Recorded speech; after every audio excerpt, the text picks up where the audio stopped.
you'll see people of all races that registered or were part of the group that registered the party. Principle and value-based party that is based on scriptural and biblical perspectives. All right. It's an open party for everyone to embrace. It is based on principles and values. You can either see it as a very narrow-based, you're either in Christianity or you're not. But really, principles and values go beyond that. Principles and values of love and joy and peace. It goes beyond any definition of one particular religion.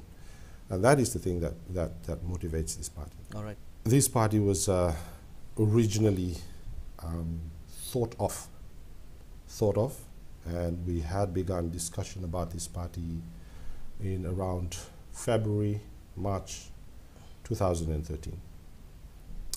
And that was when we started putting together ideas of how to contest on when the elections of 2000, when it gets announced, how would we propose an initiative of change that will cause the betterment of the country.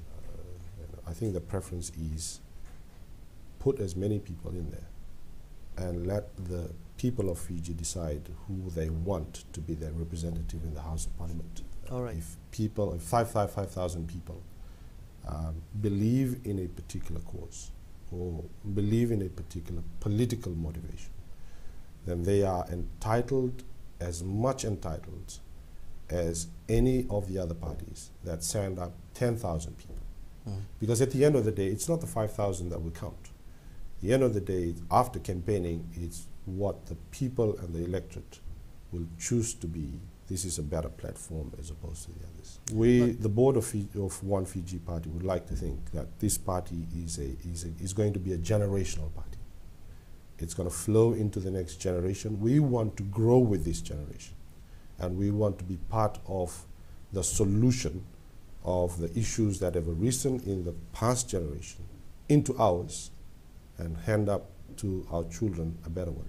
So the New Era campaign is really coming back to this election, is to going out into the public and saying, we need to close down an era where all of this thing has spoiled our progress, tarnished our image, and has starved us economically. That era has to end.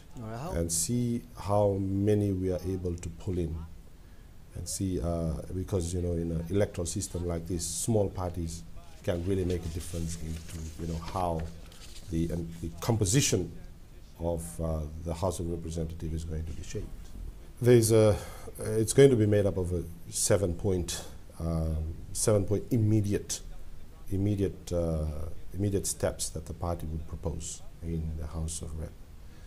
And the first and foremost of that would be identifying areas in which there is expenditure in government and seeing a way in which we can stop that expenditure or stall that expenditure. You're going to have to try and build up your revenue reserve, making sure that you can move forward with that safe level of comfort in your economy. But there has to be an ingredient of a boost in various sectors of our economy. Let me just identify a few. We have to go big, and I mean real big, on rural-based agricultural and marine cultural program. We have to look at not just the poor of the society. We have to look at the country as a whole. That's why we had called in our speech. We had called for sacrifice. We called for sacrifice. And sacrifice means, and we're asking people, look, let's identify your normal household items, right? Let's put a VAT-free tag on that. But for everything else, let's maintain it at 15. And the reason why that needs to be maintained at 15 is people who can afford it continue to pay for it. At the same time, you're not really doing a huge reduction on your VAT component, the monies that you're getting from VAT. that will continue to pay, use to pay down our debt. So you're not...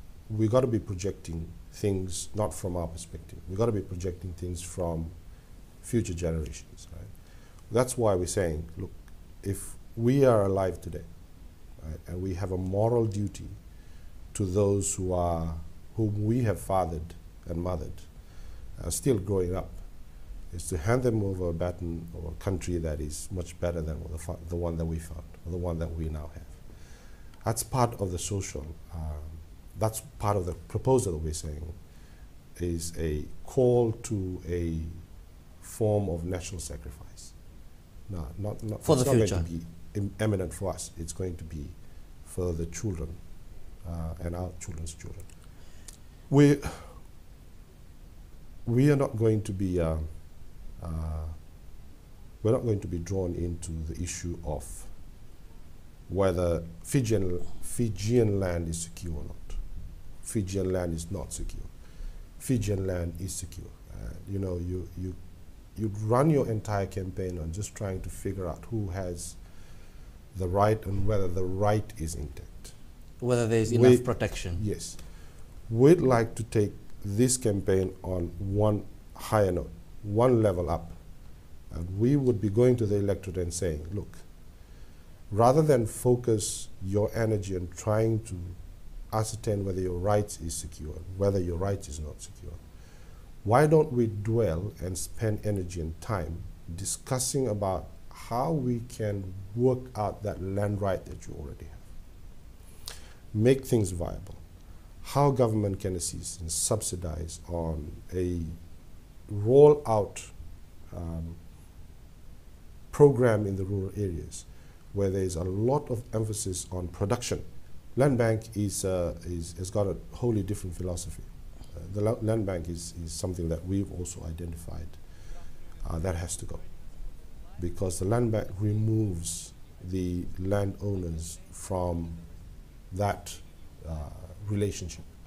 It takes government and the lessee, whoever is going to come in. Very quickly, how is yours different? Well, what we want is to boost the mechanism within native land transport, within Italia land transport. Give it the commercial vibe that would ensure that they perform this on, because they are the trustees of the land. And they got to see things from a very commercialized perspective. And we move the focus of native land transport away from just being a very traditional based institution to now a very commercialized based constitution. Go big on that too.